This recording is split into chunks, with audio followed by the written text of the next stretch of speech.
corruption et tous les bons qui gangrènent notre économie soient annihilés à jamais. C'est un travail de longue haleine, mais il faut que chacun s'y mette. Et on pense qu'ensemble, nous réussirons à relever ce défi.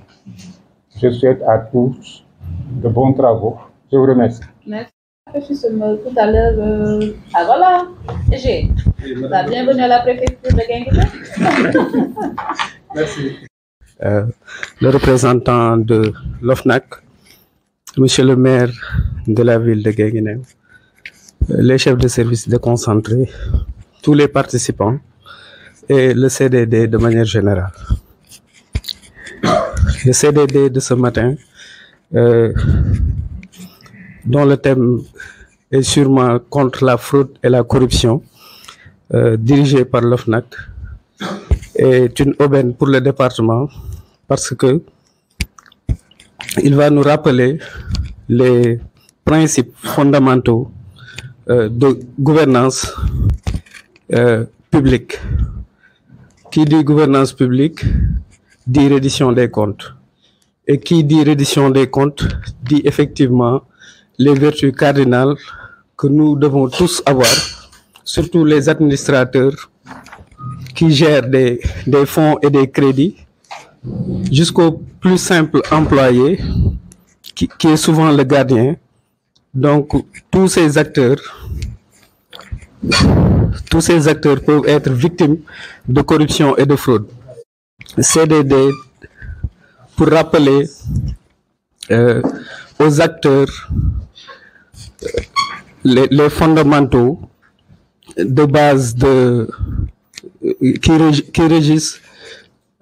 les finances publiques. Parce qu'il est question de finances publiques. Parce que toutes les personnes qui gèrent les finances publiques ou tous les administrateurs sont susceptibles d'être corrompus. Donc, il est évident que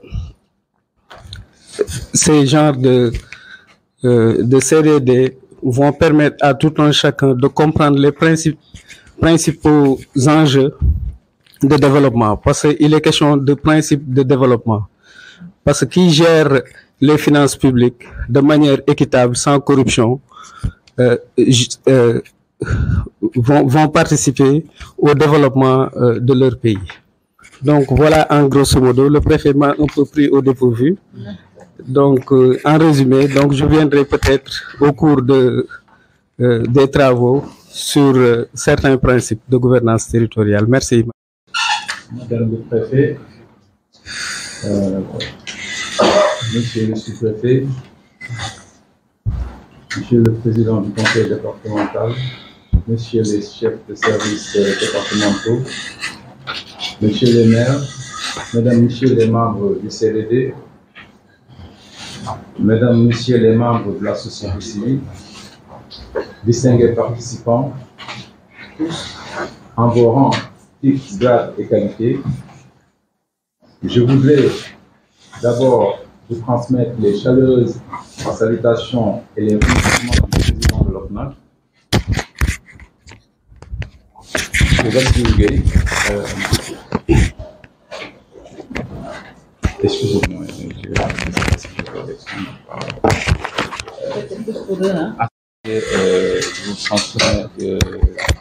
je voudrais d'abord vous transmettre les salutations et les remerciements du président de l'OFNAC, M. Bassirou Gueye, qui attache du prix aux activités de prévention de la fraude, contre la fraude, la corruption, l'enrichissement illicite, les infractions assimilées ou connexes. Je voudrais ensuite exprimer ma gratitude au gouverneur de la région de Kaolack, à Madame le préfet du département de Guinguinéo. Madame le préfet, je peux mesurer ici l'importance des efforts consentis par vous-même et vos collaborateurs pour l'organisation de ce comité départemental de développement, qui est inscrit dans le programme des journées départementales de prévention piloté par le département de prévention de l'OFNAC. Chers participants, votre présence en ces lieux, malgré vos agendas chargés, est une preuve éloquente de l'intérêt que vous portez à la problématique de la gouvernance, de la bonne gouvernance en général et la lutte contre la corruption, les pratiques connexes dans les divers secteurs du développement de notre cher pays. Madame le préfet, mesdames, messieurs, chers participants, la corruption est devenue l'un des défis majeurs de gouvernance et de développement auxquels notre pays est confronté. Elle a plusieurs facettes et se manifeste dans la quasi-totalité des secteurs publics comme privés. Ses conséquences sur le développement économique ne peuvent être sous-estimées lorsque l'on sait qu'elle touche souvent ceux qui souffrent le plus, mais aussi les personnes vulnérables, pauvres ou marginalisées. En dépit de certains engagements de l'État, de ses démembrements, le défi reste énorme. Toutefois, il est heureux de constater que l'OFNAC, à travers ses orientations stratégiques et préventionnistes, comprend les enjeux du moment et participe autant que faire se peut à la promotion des principes de bonne gouvernance et d'émergence socio-économique. C'est dans ce contexte que nous menons ce travail avec l'implication de toutes les parties prenantes de la vie socio-professionnelle de la région de Kaolack et particulièrement ici à Guinguinéo, dans le but de réduire les conséquences désastreuses de la fraude, la corruption, l'enrichissement illicite, les infractions assimilées ou connexes dans notre économie. Mesdames, Messieurs, chers participants, les journées départementales ont pour objet de sensibiliser les populations de la région de Kaolack et de Guinguinéo sur les méfaits des pratiques relatives à la fraude, à la corruption, à l'enrichissement illicite, j'en passe. De manière de vulnérabilité à la fraude, à la corruption dans le département de Guinguinéo. Donc, chers participants, c'est le lieu de dire que les échanges que nous allons faire, ce sont des échanges qui s'inspirent des réalités locales de Guinguinéo, comme ça l'a été à Kaolack et comme il le sera à Nioro. Donc, il s'agit aussi de recueillir des recommandations allant dans le sens de promouvoir la transparence et la bonne gouvernance. Renforcer aussi le dispositif de prévention et de lutte contre la fraude, la corruption, les pratiques connexes au niveau de Guinguinéo, mais aussi aux alentours. Parce qu'en parlant de Guinguinéo, nous impliquons les villages environnants, les responsables de ces villages et des associations qui sont autour aussi de Guinguinéo. Mesdames, Messieurs, je profite de cette illustre occasion pour vous dire à tout un chacun, individuellement, à faire de la lutte de la fraude un leitmotiv prioritaire dans leur action en vue de la transformation durable du département de Guinguinéo. C'est à la fois sur cette invite et cette note d'espoir que je souhaite clore mes propos tout en vous réitérant mes remerciements pour votre participation à ce présent atelier. Je vous remercie pour votre aimable attention. Une fois de plus, je voudrais remercier ceux qui ont pu faire le déplacement pour assister à cette rencontre du comité départemental de développement qui est consacrée à la prévention contre la fraude et la corruption. Mais comme vous avez eu à le souligner dans vos propos, ce sont des questions qui interpellent tout un chacun. Donc, nous sommes tous concernés. Et si vous avez eu le temps de parcourir la convocation, nous avons vraiment voulu ratisser large. Ma question de tout à l'heure, elle n'est pas fortuite. Ce n'est pas qu'on a des préjugés sur eux, mais quand même, ce sont des acteurs que je connais. Donc, le président de l'association des commerçants du marché central est là, le président des commissions de taxi, la présidente des Bas de Lougor, des GPF, la présidente du comité consultatif. Donc, pour nous permettre que ces acteurs-là qui ont été conduits puissent porter le message à leur tour, parce qu'il y a des gens qui sont derrière, alors on va essayer de valider la langue de travail de chaque leur santé. Mais ce que nous voulons à l'issue de cette rencontre, c'est que le message soit compris, que la quintessence soit saisie et qu'en retour, ces acteurs-là puissent porter le message et sensibiliser les membres de leur association, tous ceux qui sont derrière. Je ne sais pas si vous êtes à l'aise avec, parce que je n'ai jamais entendu M. Ndiaye parler Wolof. Et il va falloir dans les présentations qu'on fasse cet effort-là. Voilà, de faire des allers-retours, hein, si je peux le dire ainsi. Donc, à ceux qui seront chargés de faire les présentations, afin qu'on puisse permettre à tous les participants d'être à un même niveau de compréhension du message qui sera délivré. Et en retour, qu'on puisse compter sur ces participants-là pour dupliquer le message. Parce que l'idée, c'est un peu ça. Donc, on sensibilise. Le ciblage, il peut être, en fait, là, par exemple, la participation à cette rencontre ne peut être qu'indicatif. Donc, ceux qui sont là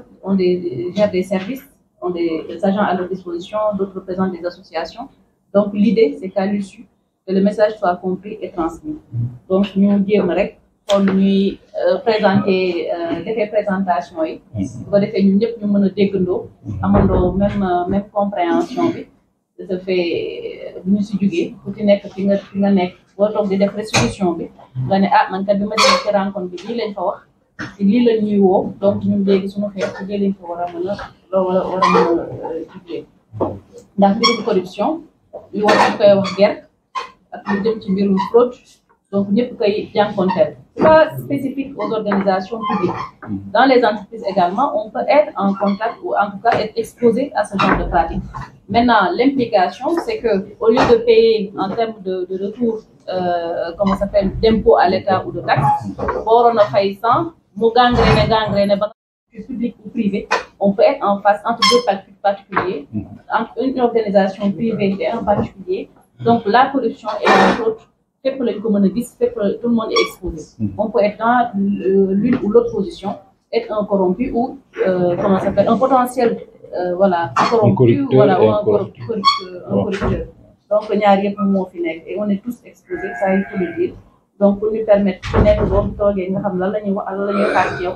boo demee nga mën ko jottali. Donc pour les présentateurs ñu def effort boobu rek parce que am na ñu bëri ñu ciblé fii je pense pas que ñu nekk à l'aise trop ci langue française. Pour mën a comprendre message bi donc bu boobaa bu ñu fiy génnee dina xaw am wàññeeku ci suñu liggéey ci liñ ci doon xaar en tout cas mais au-delà de ça comme d'habitude hein parce que là je ne le dis pas parce que je suis préfet de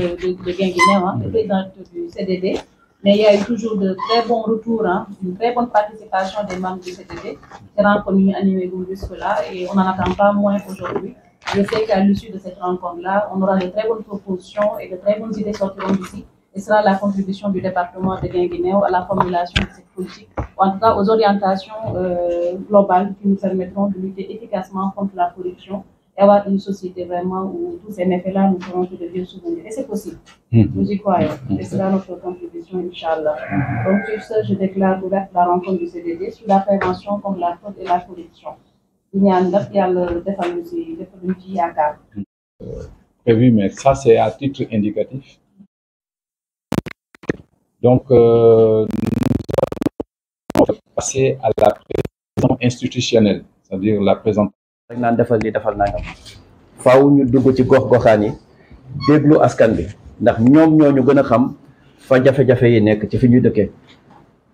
corruption du loo xam ne rek Dakar dañ koy fejee déedéet wax naa ko léegi mais dafa nekk loo xam ne secteur boo laal rek am na fa ay jafe-jafe yoo xam ne buñ ko sàgganee jeexital bi xëy na du doon lu ñuy neex. Monsieur le préfet wax na ko tout à l'heure madame le préfet excusez-moi wax na ko tout à l'heure toutes mes excuses nee na que ne nguur état da lay jëlee ci gauche delloowaat ko ci droite te la muy jël mooy taxes yeeg impôts yeeg ak yenn yi nga xam ne moom la ñuy fayloo askan bi loolu muy jëlee ci gauche moom lay dugalaatee ci droite ci defaral la ay infrastructure mais bu fekkee corruption dafa nekk ci diggante bi mu war a jot 100 francs jot fukki dërëm la muy delloo dootul mat te bu boobaa askan bi yëpp ñoo si am ay jafe-jafe ci tënk chef de département bi loolu la jot a junj ne itam li nga xam ne war na ko wax mooy présentation wu institution bi maanaam OFNAC mooy kan lan lay liggéey lan lay xaar ci askan bi loolu am na lu ci bëri loo xam ne jot nañ ko taataan ba pare ci këyit yi nga xam ne jox nañ leen ko la ca des mooy danañ def benn présentation wu stratégie nationale du lenn lu dul benn këyit bu ñu xaatim boo xam ne ku ci nekk secteur ba nga ne da nga indi sa xalaat ñu ne léegi dañuy mànkoo doxalin mànkoo jëfin ndax li olof di wax naan yenn katu xëddeen dañuy yëgoo ñu mën a seet sur le plan national nan la ñuy mën a fexe ba lii di guerre ñu mën ko fi génne loolu kilifa gi Massaly moom moo ci def intervention. suñ jógee ci loolu ñu wax ci déclaration de patrimoine ndax njort am na waaye njort bu ñaaw it am na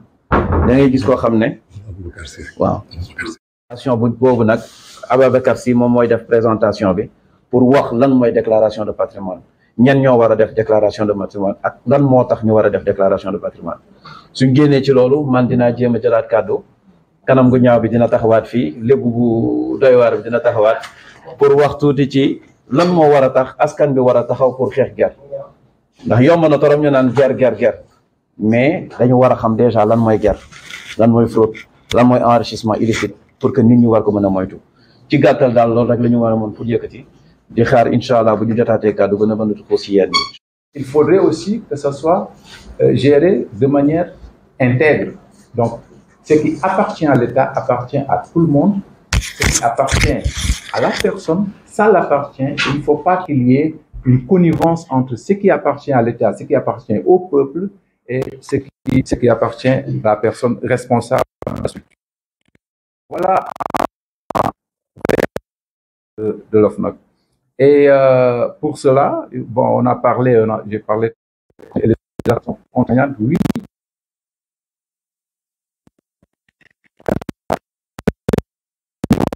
Rendu compte qu'en 2024, il y a eu un renforcement et mon cher collègue Ababacar va présenter et va parler de la nouvelle loi. Il va accentuer les sanctions seront accentuées, mais aussi le nombre d'assujettis. Vous avez l'occasion de voir la loi, de disposer de ces articles. Vous verrez qu'en fait, ces garanties sont davantage été là-dessus. L'OFNAC transmet directement ses rapports d'enquête à l'autorité judiciaire compétente. À la suite d'une enquête, l'OFNAC prend le dossier et il le transfère à l'autorité judiciaire compétente. Bon, il faut aussi souligner qu'en ce qui concerne l'organisation et le fonctionnement de l'OFNAC, l'OFNAC est composé d'une instance de délibération et d'une instance d'exécution. L'instance de délibération, ce sont ces membres qui sont nommés par le président de la République, c'est-à-dire ce qu'on appelle les membres, ils sont au nombre de 12. Ils constituent l'organe de prise de décision, de concertation et de régulation de l'OFNAC. Il est composé de 12 membres, dont le président et le vice-président. L'instance d'exécution de l'OFNAC est une administration qui anime au quotidien la vie de l'institution. Le président de la politique générale de l'autorité ainsi que l'application des décisions prises stratégiques de prévention définies par l'OFNAC à travers la sensibilisation que nous sommes en train de faire dans la région de Kaolack et la mobilisation sociale. Il est aussi chargé de la communication de masse, de proximité, de l'information et de la formation, de l'appui et de l'assistance technique aux services publics, la promotion des études et de la recherche-action. Le département d'investigation, c'est le département des enquêtes. Sur compte, sans analyser, se permettre de devenir vraiment tout innocent, ça pose un problème. C'est pourquoi tout cela est en fait analysé. Ouais. Donc c'est pourquoi je dis que bon, l'investigation travaille à travers des enquêtes, des missions d'audit, et ce département s'occupe principalement. Nuyu préfet, madame le préfet, di nuyu les sous-préfets, di nuyu monsieur le maire, le représentant du conseil départemental. Donc ñu ngi jaajëfal ñi fi teew ñëpp. Juste sur li ñuy wax stratégie nationale de lutte contre la corruption bi nga xam ne OFNAC daf ko mën naa ne daf ko coordonné woon depuis 2018 ñu ngi ci doon liggéey ndax dafa nekk benn document boo xam ne li ñuy wax convention des Nations Unies contre la corruption ñooñu ko exigé woon parce que dëkk bu nekk dafa war a am une stratégie. Donc stratégie bi du mbirum OFNAC kese waaye c'est au niveau national ñëpp ñi nga xam ne kuréel yi nga xam ne yëpp dañ ko créer muy lutter contre la corruption ñoo war a coordonner leurs efforts pour ànd xeex ger ak yeneen pratiques yi nga xam ne moom la ñuy wax les pratiques assimilées ou les infractions connexes. Donc présentation bi may def damay indi rek li tax Sénégal defar document boobu muy stratégie nationale. Ensuite ma ñëwaat ci méthodologie yi nga xam ne moom la ñu adopté woon dans le cadre de la stratégie nationale, wax leen un peu les résultats bi nga xam ne diagnostic def nañ ko balaa ñuy valider document bi. ma ñëwaat un peu sur la stratégie en tant que telle nationale. Ensuite le dispositif bi nga xam ne mettre nañ ko en place. Premier élément essentiel bi ma mën a wax moom laa tudd léegi, que guerre bi sama collègue la rappelé léegi dafa nekk mbir mu doy waar. mun nañ ne guerre day yàq lu bëri ci économie bi, day fragiliser mën naa wax économie bi. Ressources yi nga xam ne moom la état di def ci mën naa ne ci secteur yëpp, ressources yooyu si souvent elles sont détournées, ces ressources là mën na indi ay jeexital au niveau des populations. Donc corruption, guerre ak yëpp yi muy àndal nekk na ay jëfin yoo xam ne yu ñu war a xeex la véritablement pour ñi nga xam ne ñoo soxla population yi nga xam ne ñoo soxla ndimbalu état très souvent ndimbal boobu mën a egg. Donc corruption bàyyiwul dara, donc bàyyiwul lenn, bàyyiwul fenn, mu ngi fépp. Donc moo taxoon ñu xaatim benn document bi ñuy wax stratégie nationale nga xam ne secteur yëpp, société civile, secteur privé, ñëpp dañuy ànd xeexandoo guerre. Donc loolu nag mën nañ ne constitution Sénégal sax moo ko wax, parce que ñun ñëpp benn lañ ci kanamu constitution bi. Donc ñun ñëpp am nañ droit bokk ci réew mi ni muy doxee, sur la transparence, la reddition des comptes, la bonne gouvernance, ñëpp am nañ ci wàll. Sénégal, mais 2012 la gën a accentué avec la création d'un organe dédié, parce que 2012 si la ñu créé OFNAC, bien vrai que amoon na benn commission bi doon lutter contre la corruption, mais en 2012 dañoo jël OFNAC jox ko ay pouvoir, renforcer ko, jox ko yenn prérogatives yoo xam ne dina mën a lutter contre la corruption. Donc ça, c'est également, c'était une exigence internationale, parce que convention des Nations Unies moo ne woon il faut dëkk bu nekk am organe bu nga xam ne day xeex guerre de manière spécifique. ñu jox ko comme OFNAC ñu jox ko pouvoir yi nga xam ne moom lay xeexee spécifiquement la corruption. Mais également aussi, comme ni ko Ndiaye rappelé tout à l'heure, là il y a une exigence citoyenne. Nit ñi dañuy bëgg toujours lépp di leer, exigence de transparence, de bonne gouvernance. Donc loolu aussi c'est une exigence citoyenne boo xam ne bokk na ci li tax aussi ñu créer OFNAC. Et la validation. Donc préparation, comme nous l'avons dit, toutes les parties prenantes de la vie socio-professionnelle, en tout cas les organes de contrôle, la société civile, le secteur privé, nous avons vraiment ñu waxtaan ngir xaatim document boobu, parce que c'est au niveau national, parce que après président de la République dafa jël benn décret boo xam ne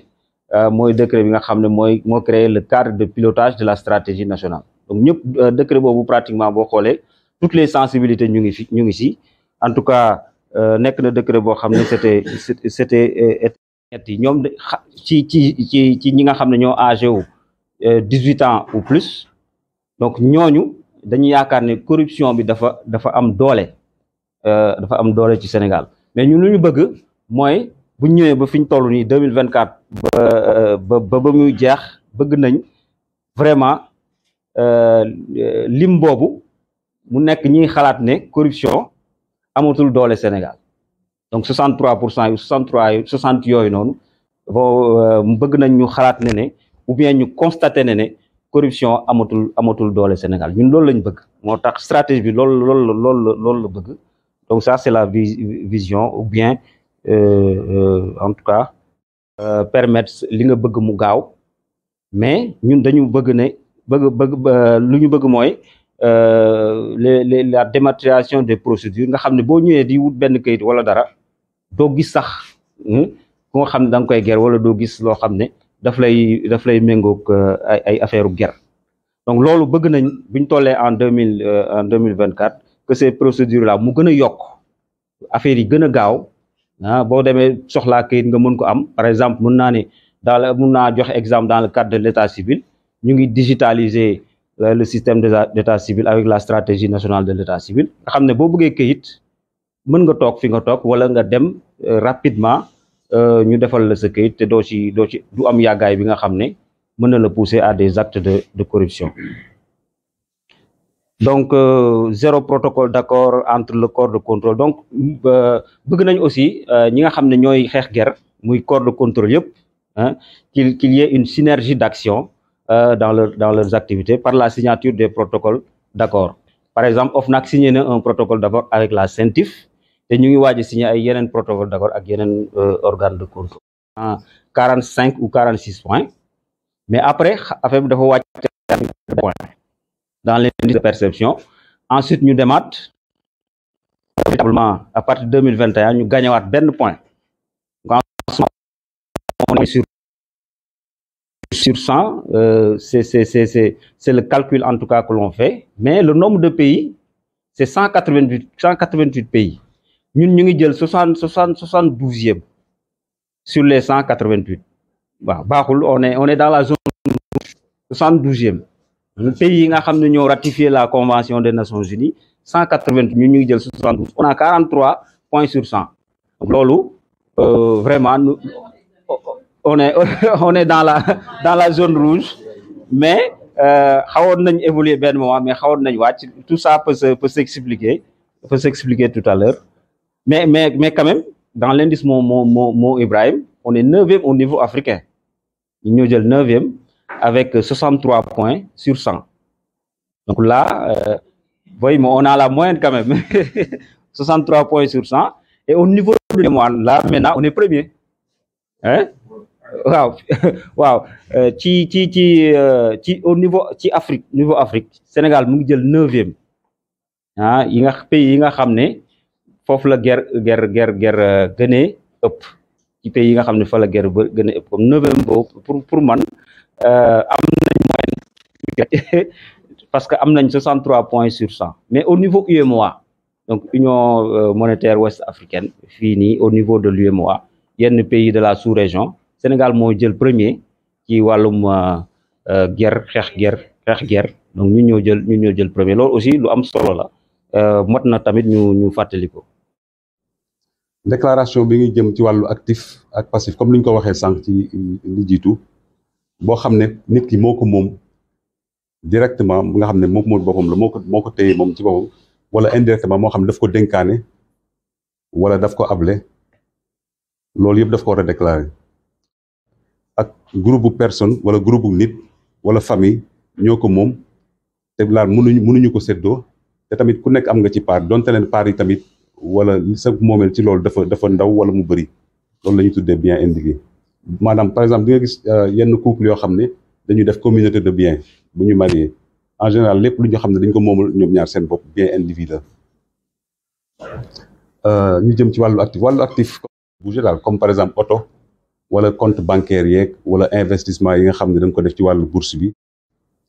après passif bi nag mooy lépp loo xam ne dafa jëm ci wàllu bor comme ni ñu ko waxee wala ay hypothèque loolu tamit dañ ko war a déclarer pour ñu mën a xool buñ ko évaluer dinañ xool par exemple différence bi mooy nekk li nga moo koy doon ba ci gaal comme ni nga gisee par exemple ñoom am na yenn borom alal yoo xam ne dañuy yor bateau yoo xam ne bateau de plaisance lay nekk wala féexlu wala du dem ci géej yooyu ci la bokk ba ci avion yi sax ci la bokk parce que moteur moo koy dawal ba ci fonds de commerce tamit ci la bokk fonds de commerce mooy par exemple lépp loo xam ne ay matériel la wala marchandise wala droit au bail wala par exemple lépp loo xam ne du jëm ci commerce daal loo xam ne mi moo ko moom wala clientèle bi sax dañ ko ci boole clientèle bi nga xam ne say clients yi nga xam ne dañuy ñëw ci yow bokk na ci fonds de commerce boobu. balaa ñoo wax ci loolu balaa ñoo artu ci loolu foog ñu mën a harmoniser les concepts ñu mën a am benn dégg-dégg bi ci lan mooy fraude mën a am benn dégg-dégg bi ci lan mooy enrichissement illicite ak lan mooy corruption ndax lii di OFNAC muy office national de lutte contre la fraude la corruption les infractions connexes et pratiques assimilées dimension nationale la am te li tax ñu créé ko Massaly jaar na ci monsieur Ndiaye wax na ci mooy dafa am loo xam ne dañ ko fi fekk muy une certaine banalisation dañu dem ba fraude ak corruption dañ ko jàppee loo xam ne dafa war a bokk ci ñun ndax ci dëkk bi lañuy nekk ñu naan xaalis kenn ko liggéey dañ ko lijjanti ci dëkk bi lañu nekk ñu naan nguur lekkax naan ndax fa lekk day bette tey autorités yi tey bu ñuy wax jubal ak jubbanti ndax lu dëng ba pare moo fi nekkoon wala ñu dem ba daganal ko moo tax population bi jóg ne lii di fraude lii di corruption war nañ jéem a seet nan nañ ko fiy dindee ñu ñëw ci fraude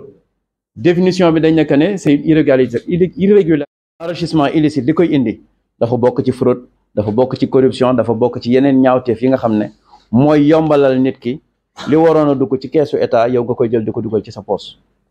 bu ñu ñëwee ci corruption bu ci jikko nit ki la ndax nit mooy ger nit la ñuy ger nit mooy def fraude nit mooy nangu fraude enrichissement illicite nit ay gis ay soxlaam jiital soxlaam plutôt que soxla askan bi donc jikko nit kooku la ñu war a fexe ba nuñ koy soppee mais naka lañ koy soppee mooy jafe-jafe bi ndax li ñu naan que ne am na ñoo xam ne ñu ngi dugg ci fraude wala ñu ngi dugg ci corruption te xamuñu sax ne lii ñaawteef la ñooñu laaj nañu wax ak ñoom am na ñoo xam ne xam nañ ko xam nañ li ñuy def baaxul waaye ñoom seen intérêt bopp la ñu jiital te olof dafa naan que ne mbir ku la ko yombalal moo la ko xañ ci 2016 dañu def benn étude bi c'était étude de perception et de coût sur le coût de la corruption au Sénégal étude boobu recommandation yi la ñuy jël jébbal ko ñi ci kaw ñu mën a xam réalité la fa ne ndax gëm naa ne néew na structure yu mel ni ñun yuy ñëw ci population bi di leen déglu donc yoon la ci yéen ngeen mën ñu jox ay recommandation yooyu ñu mën ko jébbal au niveau des rapports d'activité au niveau des rapports publics étude bi mu ko tëjee dañu gis ne localité bu ne dafa am ay jafe-jafe yu spécifique yu ci ne boo demee Kolda vulnérabilité dans le domaine de la coupe abusive du bois au niveau des procédures des marchés ak ci suuf mbirum foncier boo demee Tambacounda ñu ngi lay wax waxu transport routier nga dem Matam ñu ne la commerce ak transport routier nga ñëw Kaolack ñu indi la préoccupation wu transport ak commerce ndax c'est une zone boo xam ne carrefour la ñi spécifique yoo xam ne yi tey laaj na ñu mën a fexe ba ut si ay saafara ñu mën si retrouver wu lu tax ñu naan corruption dafa sew tey da ngay gis kuy dugg ci mbirum déplacement war a dem fenn am ku ko téye di am lu mu koy laaj ñi ne ci oto bi ci boppam ñoo naan jox ko dañu yàkkamti te ki naan jox ko dañu yàkkamti mooy dem hôpital ñu ne ko piqûre amul muy xuntu naan nguur bi liggéeyuñu nguur bi su amul lu mu joxe ci hôpitaux yi c'est parce que li mu yor dafa matul li mu yor li koy yàqal mooy xaalis bi ñu war a dajale au niveau des taxes au niveau des impôts au niveau des contraventions moom la ñuy dajale pour mën a seet lu ci ne fan lañ ko mën a orienter pour que population yi bu ñu demee hôpitaux ñu mën fa fekk docteur yu nekk dans de bonnes conditions bu ñu ñëwee ci tali yi ñu bañ a am ay jafe-jafe suñu mbokk jigéen yi itam ressources yi nga xam ne yooyu la ñuy demander ñu mën si jot à temps donc lii c'est des préoccupations yoo xam ne par rapport ak chaque localité buñ ko résorber 118 milliards yi ñu doon perte dootu nañ ko mën jël di ko dugal ci askan bi di si gis seen bopp mais lan moo war a tax population bi war a jóg tey boo ñëwee ci dans le domaine de l'éducation yi ma toll sama waajur bu góor wàññeeku may dem di toppatoo certificat d'hérédité ñu ne ma sa carte d'identité baaxul ndax dañoo jël numéro bi jox ko keneen nga perte say diplôme perte sa carte d'identité war a perte sa passeport war a reprendre pratiquement tout le processus ndax xëy na am na kenn ku joxe 1000 francs pour yow ñu xañ la 40 et quelques années de ta vie soo mën def examen parce que say kayit baaxul mbirum drogue war a dugg ci dëkk bi xëy na si sàggante am ñuy neexal di neexal ba loolu dugg si muy loo xam ne duñ ko mën a natt fenn mais ci éducation ñun dañu jàpp ne gune mooy ku ne xale bi ngay yar tey bu ëllëgee xamoo lu mu mën a doon donc fexeel ba inculquer ko ay jikko yoo xam ne fu mu dem ñu mën ko naw da ngay gis koo xam ne ba muy nekk xale waajuram su ko yónnee mu ne ko damaa tayal waajur ji tàmmal ko neexal boo demee seeti sa bàññal boo ñëwee naa la jox 100 francs muy dem di màggale yenn jikko yoo xam ne xëy na du lu ñuy naw wala du lu ñuy wekk mais kooku bu demee ba màgg réflexe boobu lay yóbbu bu ëllëgee buñ ko tëyee prison ñu naan sama wujj ko liggéey ak sama doomu bàjjan moo ko nattu fekk xëy na ca yarin bi la donc domaine éducation itam dafa am loo xam ne war nañ ca bàyyi xel pour que xale yi ñu yor suñu kër xale yi ñu yor ci école yi ñu mën a attirer seen attention ci éthique intégrité mérite instant bii may wax ak yéen am na ñaar ci suñu ay collègues ñu ngi dugg ci école yi di waxtaan ak élèves yi di waxtaan ak corps enseignant yi pour seet nan la ñuy mën a fexe ba xale yi ca ba ñuy toll ñu mën leen inculquer yenn valeur ñuy mën a màggale. lii day wane rek ne population bi man ko mën a fexe ba li nga xam ne loolu la OFNAC di ca xeex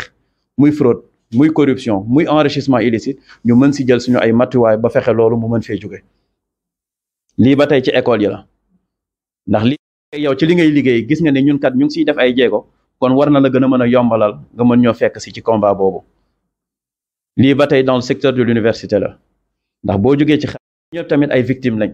bu dul yow directement di sa njaboot ndax ku ci nekk mën nga nekk ci tali bi am loo si jànkonteel ku ci nekk mën nga génn feneen am loo ci jànkonteel ndax corruption ñun ñëpp ñun ñoo si nekk ay victimes mais coupable également parce que tey boo xeexul mbir rek dafa mel ni yaa ngi koy yombalal mbir ku ko xeexul dafa mel ni yaa ngi koy jàppale pour mu law donc ñun war nañ am benn redevabilité par rapport ak génération yi ñëw nga xam ne bu ëllëgee mën nañ leen ni ñun kat lu ñu waroon a def nañ ko la ñu waroon a def may suñu taxawaay wala suñu doxalin jéem nañ def suñu ként lay kàttan pour que lii di ger lii di fraude ñu mën ko fee jële doon tënk rek kàddu gi ci loolu di fàttali ne posture bi ñu bëgg mooy ñun à Dakar on est juste 100 personnes 100 agents de l'institution OFNAC pour 18 millions de Sénégalais li ñu tàmbali woon mooy fexe ba fépp fu ñu dem am fa ay volontaires ñoo xam ne dañuy jàppale ci liggéey bi à Kaolack ñett lañ ci am mais ñaar ñoo ci gën a active ñaar ñoo ñëpp ay soxna lañ faruma nag waaye damay wax rek ndax lii di OFNAC ñi ko jëkk a jiite ay soxna lañ muy soxna Nafi Ngom Keïta ak soxna Seydou Ndiaye Jaxate ndax yaakaar bi moo fort ci ñoom ndax yaay mooy yar mooy yor mooy yee ñu yaakaar ne jigéen ñi am na rôle bu important bu war a mën a jouer moo tax fépp fu ñu dem tamit dañuy tàllal loxo pour képp koo xam ne ca fa nga ne war nga mën a jàpp ci liggéey bi pour créer benn cellule de veille boo xam ne bu ëllëgee du yam ci activité bu ñu def tey rek mais fekk 1 mois en relation avec madame le préfet dinañ mën a dellu si waat wala mën a prévoir benn activité di leen sant di leen gërëm ci déglu bi jërëjëf. finance mooy département bi nga xamante ne nii nguur gi parce que bu mënee nguur gi OFNAC ci présidence la bokk directement boo xoolee ci kii bi liste bi moo nekk 2e institution bi donc OFNAC xaalisam li ci ëpp ci nguur gi lay jóge am na nag ay partenaires financiers yu ñuy jàppale bi ñu jàppale pour ñu liggéey parce que bu ngeen xoolee sànq bi ñuy présenté ñeenti département la ñu wax donc ñetti département yëpp li ñuy liggéey soxla nañu xaalis soxla nañu moyen pour mun a def seen liggéey bu baax man nag maa ngi nekk ci département bi nga xamante ne nii ñoo leen di dimbale ci loolu muy moyens yan les moyens humains kii wax na sànq nee na 100 personnes kese lañu 100 personnes yooyu mu ngi bokk ci ki leen di kii nu mu tudd ki yor ressources humaines mu ngi bokk ci suñu département am na division aussi de la gestion financière man maa nekk chef division boobu am na division beneen boo xamante ne mooy les budgets et les moyens généraux donc le DAF est composé ñetti division ñoom yooyu ñoo fa nekk division bu nekk ak li muy liggéey léegi xaalisu OFNAC mu ngi jóge ci nguur gi xaalisu nguur ku nekk xam na ne du sa xaalisu bopp am na loo xamante ne nii noonu lañ koy gérer sa xaalisu bopp sax am na noo koy gérer rawatina xaalisu nguur gi nag te xaalisu nguur gi niñ koy gérer mooy nguur gi da lay jox xaalis ba pare mais da lay tegal ay charte yoo xam ne da nga ci war a tënku pour gérer ko xaalisam génne na benn décret muy 1472 depuis 2014 ñun décret boobu si la ñuy basé wu génne na aussi comptabilité publique am na ay règle comptabilité publique yoo xamante ne ci ngay jaar règle yooyu nag boo ci jaarul boo déggee en général ñi ñuy auditer ñëpp ñàkk a jaar ci règle yooyu lu ci bëri dina ko indi waaye yi tamit OFNAC yi tamit dañ koy auditer loolu fi di wax saabu du fóot boppam ñi muy auditer nit ñi di saytu li ñu yor ak xaalis nguur gi ñu leen dénk moom tamit noonu lañ koy auditer parce que Cour des comptes aussi dafay def audit OFNAC ci boppam moom tam des fois day toog ba mu yàgg mu dem jël cabinet mu ñëw defal ko auditam bien que am nañ auditeur interne foofu ci biir amaat nañ contrôle de gestion ci biir mais terewul dañuy def ay audit externe yi tamit dañ koy def pour saytu lépp rek ngir mun a saytu xaalis bi nga xamante ne ni moom la ñuy dénk nan lañ koy yore muy xaalisu nguur gi du xaalisu ñëpp man ci département boobu laay liggéeyee wasalaam defe naa ne. donc bu ko ñëpp doxalee woon noonu xëy na am na yu bëri yoo xamante ne dinañ ko mën a éviter donc les débats sont ouverts ku ci bëgg a jël parole am looy laajte wala looy dolli rek kàddu gaa ngi noonu. ñàkk na 2 points lan mooy point. oui c'est important. nan la ñuy calculer point yooyu bañ naa Sénégal gagné na 2 points wala ñàkk na. c'est important. beneen bi nag en tant que collectivité territoriale parce que population bi moom bu fekkee ne dañ ko imposer guerre mën na dem def dénonciation mais en tant que président moom commerçant yi nekk marché bi rafet na lii wax ci sa ugaatay ma may doon tesoon la ñëw lu mel ni jigéen ma da loolu gis ma jàpp ne jar moom jafe-jafe yi fi am bëri na waaw man léegi ñu commerçant yi bëri ci jar bi ñu commencé ci maire bi nga xam tey day jaay ba commencé ci bi ñëw boo ko defee ci 100 francs weer mu doon ci 100 francs wala 5 francs jël ci loolu yaakaar naa ne foofu la commencé beneen bi ci des ñoom commerçant yi tey kenn ku nga xam ne ni ñuy fay taxe def bëri di commencé ci 40 ak ñu ngi lay yeneen taxe yi war a fay yëpp tey su fekkee ne dañu am ñu dañuy jógee fu mel ne Kaolack wala feneen ñu war a fay ci 40 ñoo ci ku mel ne ma géej fekk capital bi mu yor bi lépp tey boo dee xool tey su ko calculé at bi su jaayee li ma lépp donc 500 000 francs bénéfice wala 600 000 tey kooku ñëw xool valeur bi bu dee mu xool li mu yeyoo mu laaj ko tey 400 000 mu laaj ko 500 000 ñoo xam ne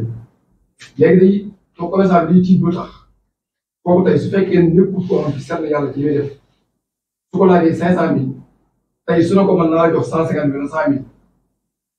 jar ko su fekkee kooku surtout ci yàlla kooku jar na ko am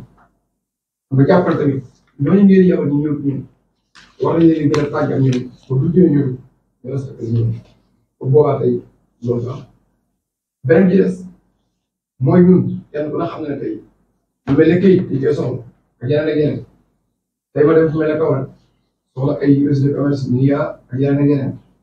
mu leeral lii tey am naa kay yi mu war a am yëpp loolu tey war nañu koo defal tey suñu nekk dañu gaa diir romb semaine biir semaine boobu ma jàppale tey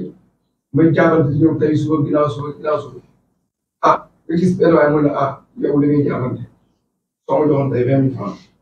ma def voilà donc man dañ bëggoon commencer d'abord par dire suggestion c'est vrai que présentation bi xaw na tudd donc égalité en pratique quoi mais tout d'abord bëgg naa donc lancer un appel à l'État parce que dafa am ñoo xam ne État da leen dénk ay responsabilités et très souvent responsabilité yooyu ànd donc ak moyen et nag nit ki aussi boo ko bëggee donc dénk yenn liggéey yi àndut ak possibilité àndut ak moyen donc il est fragile il devient vulnérable yooyu donc on a remarqué donc surtout avec plusieurs organes du service de l'État yoo xam ne donc ils sont sur le terrain ils font du boulot mais malheureusement les mesures d'accompagnement font défaut et donc ça presque à tous les niveaux que ça soit donc moyens humains matériel financier etc. Donc c'est une source de corruption donc éventuelle. Bon beneen bi aussi c'est un appel aussi par rapport aux populations. Da ngay gis par exemple koo xam ne dañ ko nommé par exemple ministre famille am commencé di faire. Ça veut dire quoi? Donc c'est déjà un signal comme quoi que ñun tekki nañu parce que mentalité boobu la ñuy demee et donc ça fragilise ou bien ça autorise aussi l'autorité bi nga xam ne moom ñu def présentation yi nga xam ne moom lañ jël fii man Cheikh Gane Diop laa tudd maay chargé des programmes bu section forum civil bu DNR mu mel ne ñun kuy waxtaan mbirum gerte daf mel ni ñun ngay jàppale si suñu liggéey à tel point que à sa création OFNAC bi nga xam ne créé nañ ko fii Sénégal dañ defoon déclaration boo xam ne dañ applaudir les deux mains parce que c'était un organe boo xam ne amoon nañ moom yaakaar lool ba tax na dañ ko accompagner stratégie nationale biñ koy élaborer forum civil dafa bokk ci coproducteurs yi yeneen entité bien évidemment dañuy assister également dans la recherche des moyens pour le financement de certaines activités loolu également xam nañ ko mu mel ne nag dafa mel ne rudiments yi nga xam ne moom la OFNAC soxla yépp ngir liggéey teew na mais dafa am une certaine passivité bu ñu noté ci ay actions tey dañuy toog mu am ay révélations yu ñuy defal sur des audits yoo xam ne ñu gëm nañ ne bu fekkoon ne OFNAC teeloon na gën a jóg def liggéey loolu waroon na mën a feeñ avant tey mais surtout souvent dañuy xaar ñu interpeller leen woote wala boole ñu soog di jóg yaakaar ne vraiment action war na gën a gaaw war na gën a bari ñun nag au niveau local par exemple def nañ ci benn comité local de certification en collaboration avec la municipalité de Guinguinéo. Ça a été l'occasion de partager avec les conseillers municipaux qui aspect yu bëri sur la bonne gouvernance parce que bonne gouvernance dafa doon principe boo xam ne dafa am valeur constitutionnelle ñun échangé nañ def nañ ay ateliers yoo xam ne on a eu à parler de l'OFNAC et de tous ces organes de contrôle qui existent au Sénégal. Les conseillers municipaux ne me démentiront pas. Également au niveau local, nous avons une présentation. Ils donnent un meilleur niveau de compréhension sur l'OFNAC. Et c'est. Je vais parler d'abord de la corruption. En général, au Sénégal, on se focalise sur les forces de défense et de sécurité. Comme si c'était les seules personnes corrompues au Sénégal. Alors que quand même, elle est plus large. La corruption est plus large. Partout. Et à tous les niveaux. Au niveau du sommet de l'État, au niveau des structures de santé, des établissements scolaires, etc., etc. Il faut que nous repense à cela. Et qu'on sensibilise les deux. Dans la corruption active et la corruption passive. Tous les deux doivent être sanctionnés en même temps. Il n'y a même pas une semaine, le fils d'un ancien dignitaire, la fille du moins, a été interpellée. Il y a une histoire d'une somme d'argent entre elle et des policiers. On parle de 300 000 francs. Quand on donne, on est corrupteur. Quand on reçoit, on est corrompu. Ces policiers sont sanctionnés. Alors que la fille, actuellement, elle va casser besoin. C'est un peu étonnant quand même. Ça reporte toujours au premier point dont je vais parler. On se focalise toujours sur les forces de défense et de sécurité. Police, gendarmerie, eaux et forêts, douane, etc. Même il faut revoir ça. Bon, d'autre part, je m'inquiète beaucoup sur le plan des lanceurs d'alerte là. Par rapport à l'éducation, à la stratégie, essayer de voir comment mettre dans les curricula de l'éducation, depuis le bas âge, comme l'a dit M. Diop, par rapport à la corruption. Parce qu'un enfant, il vient au monde avec les prédispositions naturelles. Mais c'est l'environnement, c'est la culture. Nous-mêmes, c'est son environnement, l'éducation. Il faut que nous jàngal xale yi leur estime de soi, qui ils sont, lan lañ war a mel,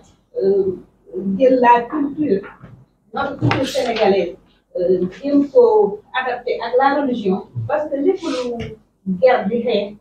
religion daf ko bañ, parce que lekk loo moomu dañu naan dibaale. Et puis bu ñu jëlee xale yi dès le bas âge, depuis la maternelle, inculquer leen valeur yooyu noonu, di leen ko jàngal, ñu koy màggal, war nañ mën a am valeur yooyu noonu. Jëm ko comme ay royuwaay lañ fii fu ñu toog rek is un référent dañu am si yow yaakaar moo tax mu ne ñuy jiite ay services donc on doit être des modèles des exemples bu ñu génnee fii également jéem a partager l'information jéem a rééduquer la population pour que suñu réew yëpp si kaw je pense que ñun kenn mënuñu defaral notre pays ñu ñoo war a jël le flambeau trop haut di wax ak jeunesse yi voilà di ñaax tamit dox nag jàppale ñu on accompagne les jeunes. donc élèves yi ñu doon jël troisième de terminale donc am na si ñu bëri programme bi tey def nañ ba nekk des fonctionnaires parce que ñu nekkoon ñu daan troisième ñu leen récupéré fayal leen ñu am beneen bi orienté waat donc dañuy duggaat si ñeneen ñi ñu fayal ba ñu demoon terminal ñu aussi dañuy dem à l'université donc ci cadre programme boobu yéen a ngi je ne dis pas pour dénoncer, mais pour que je comprenne bi ñu waree signé fekk jël nañ élèves yi ba pare dafa def école bu ñu demee la sélection des élèves ñu war a signé les formations de première signé pour permettre ñu jël élèves bien communautaire bu directeur de conseil fekk ñu fekk ñu bureau dama daal ba ñu doon léegi ci contrat yi da ngay jël yenn classe yi nga yokkal ñu prix bi ñuy fay man ko léegi loolu pourquoi doo ko di yoon ñu mënoo boo ko yokkee man en retour dinaa la boo leen di fayee man dinaa la jox xaalis. donc c'est pour vous dire que personne n'est dans la vie. donc yàlla lay dimbale. vraiment une politique morale. donc loolu day wane ne nit ñi toujours dañuy def ay pexe su ko yow fonction yi nga ne ñu mën ci jëriñ. bu ko doon bu fekkee bu ñu continuer contrat bi ñu existé parce que ça existe depuis 1 an. le prolongation le président du conseil du droit de développement il est là-bas ici monsieur le contrat normal je pense que muy génn préfet a été beaucoup plus tolérant pour moi jigéen aussi elle m'a invité de manière diplomatique soyez les bienvenus donc ça a été une ouverture pour moi. Pendant quelques minutes, j'étais un peu KO. Mouné, j'ai pas compris. Mouné? Waa ji si boppam moom di nga ko tontoo loolu dafa jaawale porte sama porte bureau ak porte soirée. Donc c'est pour dire que personne n'est à l'aise. Il faut être vigilant. Nit ñi nga xamante ne dañoo nekk. waaw donc mu nekkoon daje bi nga xam ne OFNAC moom yaakaar naa ne Sénégal kenn dootu ko naataange ñu bëri xam nañ njëriñam. di xeex wàllum corruption bu ñu ko waxee mooy wàllum ger mooy tey nga soxla dara fexe nit ki jox ko dara pour mu defal la ko ba pare aussi ñu dénk laal askan bi war nga mën a wax lan nga yor ci matériel ndax alal askan bi ñu la dénk boo ci paree nag ci liñ la fal nga war a wax aussi diggante bi bañ la fale ak léegi lan nga fi yoraat ñu xool ndax buñ ko xaymaa ndax yenn na maanaa li nga fi amaat ci diggante bi sa alal la ndax luubal amul ci wala ndax lépp te nga ko ci yoon. En tout cas mu nekk waxtaan mam solo ñu ko doon def fii ci Guinguinéo di altine bi donc waa Forum Civil bàjjenu gox yi secteur yi bëri teew nañu président Marseille en tout cas bari nañ trop secteur yëpp presque invité nañ leen di remercier aussi préfet ci maintenant ne c'est la première fois mu am fii donc yëpp aussi dafa bokk ci développement parce que xeex gar njëriñ la ci Sénégal. de telle sorte ay paiement nañuy def ay paiement de transfert mu bañ a nekk ay paiement yoo xam ne yow da ngay fay xaalis. bu ñu góorgóorloon ba ñi di fay lu ne par transfert day am traçabilité corruption bi day gën a wàññeeku ak tamit moom éducation bi dañ koy gën a renforcer parce que éducation bi aussi du ñu limiter ci éducation ay nangam éducation religieuse ci suma naataango yi jigéen ñi maa ngi leen di nuyu di leen laaj seen jàmm ak seen jàmm yaram yal nañ fi nit ak jàmm dellu yaat fi jàmm man li ma doon wax daanaka kële laal na ci parce que ñun bàjjee ni gox dañoo nekk ci gox-goxaan yi nekk ci xale yi nekk ci mag ñi kon bu ñu waxee affaire xale daanaka nun la ñuy waxal kii Jóob mi dafa ni dañuy dem ci xale yi wax leen ko dama defa ni bala ñuy wax xale yi dañuy wax yaay yi parce que fële santé bi dañ ko ne demal jëli sa poste natal bu jëlee poste natal am ñëw ñu ne ko bala ñu lay peese dangaa dem déclarer sa doom parce que jugement yi la ñuy bañ boo xamee ni déclaré woo sa doom boo ëllëgee dina la indil problème wala te bu amee at rek dañu koy def jugement moo tax bàjjeni gox yi ñun sonn nañu yéen ñuy wax ñun am nañu 10 ans te fayuwuñu ñu naan weer meer su bëccëg tarabee léegi nag ñu ngi ciy ñam ñun bàjjeni gox waaye nag waaw ñu ngi ñuy siyaare xam nga da ngay na toog ba mu yàgg mu ne nañ leen geraw xam nga boo dee liggéey ñu xam ne liggéey sa liggéey am na maanaa. agent de l'État yi ak collectivité territoriale avant muy dugg. en ce qui nous concerne loolu la lii laa war a jot ci këyit temps bi laa war a def pour mu gaaw foog nga neexal di wax nangam écoutez même pour aller c'est une visite technique visite technique pour jël rendez-vous sax foog nga am koo fa xam ñu accueillir la y a eu combien de scandales mais comme duñu kenn rek sama collègue yaa ngi fi ku nekk am na lu mu jàpp ku nekk am na question boo xamante ne par rapport ak li ñu posé wu am nga ci ay réponses man fi may commencer c'est que monsieur le préfet je suis très content de sa intervention dans la mesure où OFNAC aussi ñëwul rek nga ñëw buy ci noppam ne lii la moom mu demee benn nopp pour agir tout est encadré c'est-à-dire c'est ça aussi notre rôle parce que xam nañ ne délation sosal nit dafa nekk ci réew mi en fonction li nga sekk ak moom vous en tant qu'autorité vous avez été victime heureusement comme ni nga ko waxee parce que aussi su OFNAC doon ñëw di ñu wax ko mu xool dangerosité bi et puis mu kii amul il faut des éléments quand même pour pousser l'OFNAC à mu agir parce que xam nga dafa jafe munoo changer et cetera mais il devient vulnérable parce que en ce moment dina ne mais est-ce que lii nga ne ko waa extra wala mu nuyu la wala xam nuñ koy waxee waaw mu ziar la yow nga changer ça c'est villageois des quartiers les bajenu gox ak ñeneen loolu lu am solo la question du foncier très souvent cette question man yaakaar naa ne pour ñu wàññi ko mais vraiment wàññi ko il faut ñu dématérialiser lépp loo xamante ni c'est en rapport avec de l'argent bu ñu war a verser ay taxes yu ñu war a joxe extra loolu su génnee rek ñu bëri dinañ décourager parce que courtier yu bëri en réalité seen motivation xaalis bi la parce que fa muy dugg yow doo xam fa muy dugg donc c'est ci horaire bi kii bi nga koy changer maintenant ñun de toute façon loolu bokk OFNAC jugul pour ñoo topp kenn wala saytu préfecture comment on gère notre budget mais c'est pour venir discuter avec les acteurs du CDD pour waxtaan ak ñoom ci naka la ñu mën a contribuer pour lutter contre la fraude et la corruption ñu jëlee ko noonu ak contribution yi également je l'avais dit dans mon propos liminaire et franchement je le plaisir de constater que ça a été le cas muy les contributions de très grande qualité donc ku ci nekk am na yoo ci yokk loo xamante ne on va mettre ça dans le panier et monsieur Ndiaye on espère que ça aura vraiment des suites donc bokk na ci tey ci liñ ci doon waxtaan buñ ko tënkee rek mooy repenser l'organisation des services pour éliminer les lenteurs tey ñu bëri tey dañuy dem ci yenn service madame Diallo xam na li ñuy wax keroog fi arrêté naa fi benn chantier ne madame Diallo yéen da ngeen war a génn di saytu di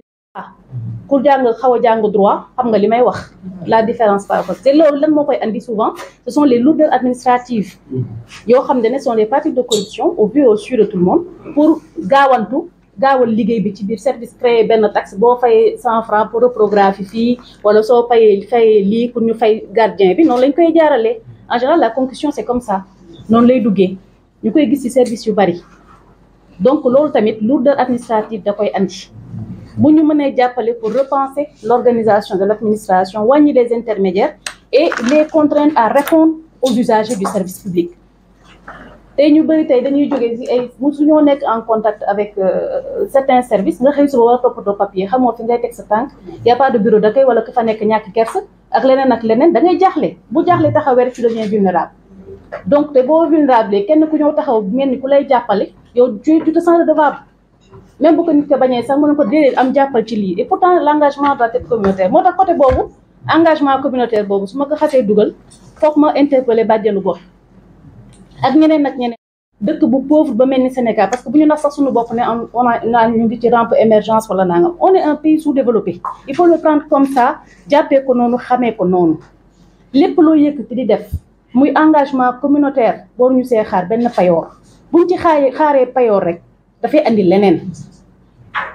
man buñ nee comité wala nangam du ma teg benn communauté waaye nga comité nga fiy laaj dërëm pour son fonctionnement ñi may liggéey xam nañ ci dara dañ leen di déplacer def commission ñëwaat ku leen jox bu boobaa ces agents là doivent être pris en charge mais am na yeneen yoo xamante ne mënoo ko liggéey ba pare mu nekk ci say prérogatives nga moom ko entièrement nga taxaw di laajaat beneen payoor kooku mënul nekk à fortiori ñu wax ne dañoo war a liggéey pour leur communauté pour que mu jëm kanam on peut pas attendre boo nee bénévolat ça veut dire bénévolat te li ngay def moom da nga koy def pour ta communauté sans rien attendre en retour njëriñ li même boo ko fekkeewul da nga cee war a taxaw di ci xëy di ci gont noonu la war a mën a demee waaye man de su ma demee réunion sama chef de village fay loolaa la ko wax ñoom ñun de moom bu ñu mënoon toppatoo prise en charge ma ne ko yow nga war a ñëw liggéey tu te portes volontaire wala nga xëccoo ba am chefferie bi waaye yow suñu la waree convoquer réunion pour former la ni nga war a téye say cahier de village foog ma fay la 2000 francs ou 3 nga ne parce que bàyyiwoo dara ci kër ga maa la yor sa dépense non je peux pas et tu t'es engagé à le faire da ngaa xëccoo ba yegg si ba fii ça nag franchement il faut que ñor suñu bopp ci côté boobu parce que loolu mooy law di andi leneen ak leneen parce que mentalité yi foofu tamit foog mu évoluer engagement communautaire da ngay gis koo xam ne dafay commencer ñu yëkkati dara ne on a besoin de bénévole mu taxaw ne la man chaque fois damay jël sama xaalis passé ko man naay dem amooloo kii bu ñu mënoon a neexal tuuti sax avec voilà ça veut dire bénévolat maintenant soo bëggee beneen travail salarié il faut taper à une autre porte mais quand on s'engage pour la communauté il faut y aller à fond et jusqu'au bout noonu lay demee sinon dafay joxe leneen ak leneen on peut pas s'engager à moitié ci loo xam ne c'est pour la communauté te lu jógee ci communauté moo gën a mën a gaaw delluwaat ci communauté mais foog ñu neexal ñu fii foog ñu nangam neexal gi daal moo xaw a yàq Sénégal daal vraiment mais premier point boobu c'est essentiel pour ñu mën a xeex guerre muy l'organisation des services le fonctionnement des services le choix des personnes c'est extrêmement important on a parlé de la petite enfance on a parlé de l'éducation dans les CDPE il y a un travail extraordinaire dans certains CDPE plutôt qui se fait en relation avec beaucoup de partenaires naka la ñuy toucher petite enfance lu bëri fa lañ ko mën a jaaree la porte d'entrée les établissements scolaires ou pas mais man je me dis que am na beneen niveau bu ñu war a laal parce que xale mën nga ko fekk et là soo ko defee également il y a beaucoup d'acteurs qui seront il y a beaucoup d'enfants qui seront exclus parce qu'il y a des enfants qui ne sont pas scolarisés comment les toucher c'est important la porte d'entrée peut-être l'établissement scolaire mais xale yi jàngul nag c'est pourquoi le point commun c'est la famille tey jii xale bi soo ko jàngalee dara ci école ba te parents yi gëmuñu ko bu ñëwee fan la koy appliquer ça doit être le contraire courant taxaw lekk taxaw xale yi war a fay école tabaski baa ngi ñëw nga war a ut xar nga jël yenn salaire teg ko ci loxo père de famille yaa ngi koy sonal ku ci nekk am na station boo nekk boo xamante ne vraiment soo gëstu moo tax il faut qu'on lutte contre ça également écart yi dafa garaaw trop inégalité boobu dafa metti dafa garaaw dafa metti dafa doy waar il y a beaucoup de comportements c'est à l'entrée quoi des services benn agent boo xamante ne lii su ko deful xëy na bon ñàkk doyloo ngi ci lépp ñàkk gëm ngi lépp ngi ci mais on peut pas les juger également on peut pas se positionner en juge mais peut-être qu'on l'a poussé à faire certaines choses parce que ça a été cette injustice cette inégalité a été institutionnalisée parce que dans le traitement salarial kii dafay laal day def liggéey bi souvent si durée yu gën a mag mais yow vous êtes à un niveau de conception on vous dit hiérarchie A1 telle hiérarchie B ou C la donc kii il touche nangam c'est vrai peut-être maa la ëpp diplôme j'ai passé plus de temps à l'école etc mais il faut pas que les écarts soient aussi énormes écarts yi tant que mu ngi toll noonu également ça va être très compliqué parce que nous ne sommes pas seuls dans ces services tey jii lu duggul duñ ko mën a gis lu ñu liggéey te génnul du jegg ci population yi te entre lii dugg ba yegg si ñun ak bu ñu liggéeyee ba pare lii génn il y a tous ces agents là qui sont autour de nous ñu war leen xalaat et c'est valable aussi bien pour les agents de l'État que pour les agents des collectivités territoriales c'est pourquoi je remets sur la table le problème du décret qui augmente les indemnités des maires et des présidents de conseil et des membres du bureau lu ñu war a seetaat la ces agents sont en grève depuis bientôt 2 ans ba léegi ban issue nga gis ak lépp lu mu am ci conséquences néfastes on a parlé des élèves qui sont à la veille des examens wala keneen ku war a def concours mënatoo jot ci papier lépp tënku et pourtant on n'en parle pas comme si c'était pour augmenter les indemnités des maires c'est grave c'est extrêmement grave or la priorité est ailleurs donc à ce niveau-là également il faut que ñu xool mais tout ça c'est le cercle vicieux dans lequel nous sommes boo xam ne boobu ba léegi mënuñoo fexe ba am la moyenne Monsieur Massali il est très optimiste il dit on est à 43% ou 46% mais pour man il faut qu'on soit très proche des 100% on est dans la zone rouge léegi nag kañ lay jeex il y a des efforts quand même qu'il faut saluer qui sont consentis avec la dématérialisation du paiement des amendes au niveau de la police, etc., même au niveau du service des mines, le service des transports, avec le Cap Karangé. Il y a des initiatives qui sont là, peut-être qui nous font gagner des points, mais il y a d'autres pratiques qui sont encore là, qui nous font perdre énormément de points. Les gens, tant que nous avons des sous, alors peu de bari waaye njëriñ dafa génn. Donc à ce niveau-là, il faut qu'on lébu laa kat ma dëkk dëggee lof nag mënoon nañoo toog Dakar ñu itam ñuy continuer di yaakaar ni OFNAC nii lay demee mu am cette distance cet écart te écart fu mu am incompréhension facilement dafay juddu ak perception bu biaisé dafay juddu parce que mën nga yaakaar ne fii la waaye njëriñ li buñ ko ci xamee ne OFNAC kat ñoom dañuy ñëw di waxtaan ak ñun di ñu yee ci lu bari ñuy joxe suñu contribution aussi parce que c'est important dañuy ñëw di ñu andil ñun tam ñu jël di leen delloo te liñ leen di jox ñoom tamit dinañ jéem a xool nu ñu koy dugalee ci seen dispositif de manière formelle pour mu mën a dellu siwaat ci askan bi loolu tam lu ñu di remercier on vous remercie fortement pour ça et nous vous encourageons également à continuer sur cette voie-là. Nous concernant yaakaar nañ ne ku ci nekk tey am na beneen taxawaay boo xamante ne war nga tey mën a gën a góorgóorlu bu dee ci 100% ñu wax bu dee 30 wala 40 sax am na loo xam ne dañ si gën a bàyyi xel léegi parce qu'on a abordé la question on a évoqué le sujet il y a eu des discussions soo dematee marché bu ñu nee la contribution globale unique parce que patente je pense amatul ah yooyu yaay continuer patente rek ah mais je pense patente yi bàyyi nañ ko waaw gis nga xam nga mu ngi noonu depuis xam nga combien de temps ci texte yi léegi je pense CGU la ñuy wax xam nga nu ñu ko tuddee noonu n'est-ce pas voilà donc yooyu xam nga mu ngi noonu léegi yooyu te bu ñu ñëwee au niveau de la mairie il faut ku nekk groupe bu taxaw nga xam ne yow am nga doole pour revendiquer li nga war a andi sinon corruption dafay continuer te yaakaar nga ne cet agent de la mairie qui vient au lieu de vous donner un reçu contre le paiement maanaam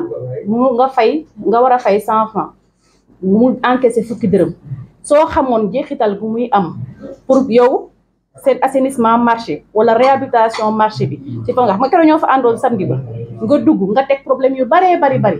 lii fatt na lii yàqu na mu leer na ne yéen vous avez veillé à ce que tout le monde paie mu dugg ci keesu mairie bu ngeen amee bloc taxaw mairie da koy duggaat par force ci marché bi boo jëlee échelle municipalité noonu lay demee soo demee échelle étatique noonu lay demee si tout le monde se considère comme un véritable citoyen li nga war a def nga def ko état am na loo xam ne su amee manquement dañ nekk du suñu moo tax c'est l'humain qui est au centre des préoccupations donc ñun ñoo jéem a xool lu ñu bëgg man d'habitude noonu laay wax à chaque fois ak ku ma échanger surtout avec les élèves wala de manière générale xale yi parce que ñoom ñooy le futur tey jii su ma waxee di waxtaan ak ñoom ñu am yenn comportement dama naan leen dee leen projeté wu dee leen am projet nee leen dans 5 ans dans 10 ans fan laa bëgg mu fekk ma ci ban côté laa bëgg mu fekk ma ban société laa bëgg am est-ce que yow lii nga bëgg a continuer est-ce que yow nii nga bëgg a mel da ngay projeté wu nga ne man kat dans 5 ans kat bëgg naa nekk fii et cetera su fekkee amoo benn ambition nag continuer ci li ngay def mais bu fekkee am nga ambition jéggi fii wala nga mel nii wala nga am lii du comportement bii moo la koy may donc de la même manière tous les citoyens doivent réfléchir ainsi tous les individus d'ailleurs laa war a wax sax avant may wax citoyen parce que ces personnes c'est individu ces personnes c'est citoyen individu même garab boo koy compter sax individu je parle sous le contrôle du capitaine Badiane n'est-ce pas on les appelle les individus nit là mais après citoyen naka lay participer sama construction pays ban comportement laa war a am bañ ni kii kat c'est un citoyen parce que amul bon mauvais un citoyen c'est quelqu'un de normal qui agit correctement pour sa cité donc naka lañ war a def ba àgg loolu ba am pays yi nga xamante ne bokk ci pays yoo xam ne li ñu rawee du dara respecter yoon kese la du dara ce ne sont pas des génies du dara fu yoon am foofu la ñuy jaar te lu bari nag mu ngi andi guerre parce que nit ñi ñooy wàcc yoon ba pare bëgg ñu maasaale ko tey jii bu ñu mayee ku nekk nga liggéey ak sa sago ñu bàyyi soo jàppee nit les concernant wala nga jàpp oto bu fraude wala nangam ñu woote ne bàyyi ko bu yàggee kii tayal wala nga jàppalee na mu leen la su demee si kaw bu fayee nga ne waaye balaa muy àgg bi ci kaw xam jël sama wàllu fii donc c'est autant de comportement yoo xamante ne dafa am dañ koy wax balaa muy àgg si kaw su ma leeree na su demee ci kaw nii lay demee kon man ma réglé ko fii ci suuf ndax ëpp ma ful la nangam yooyu yëpp mi ngi ci mais ce ne sont pas des comportements normaux yu ñu war a am donc mbir mi c'est à tous les niveaux ku ci nekk yow individuellement pris am nga ci responsabilité ci groupe bi nga nekk am ngeen ci responsabilité foyer boo jël am na ci responsabilité ku nekk nag yaay choisir sa camp n'est-ce pas monsieur Ndiaye? Oui. Et on doit choisir le bon camp. di leen remercier encore une fois toogaay bi yàgg na di leen ci baalu àq bu baax a baax a baax. di leen remercier bu baax a baax a baax. La séance est levée. Merci.